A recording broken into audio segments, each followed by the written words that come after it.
Back to work. Работата те очаква. Само си представи, още първия ден да влезеш летящ старт, преди шефа да ти каже: добре бе, какво пише тука?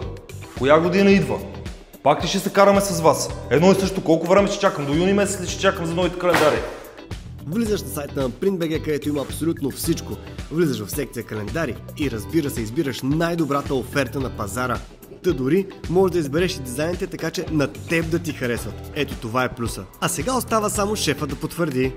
Шефе, имаме новите календари. Аз направих дизайна между другото. Какво мислиш? Кажи честно. Да? Хванеш с нещо, което ти го дадох преди 2 месеца и ми идваш в последния момент да ми го издаваш това нещо.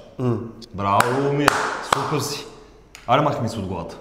А резултатът? Офисът има календари, а ти ще получиш бонус. Аз нали поръчах календарите и някакъв бонус. Браво, момче, много добре се справи. Ети 5 евро се почерпиш. 5 евро?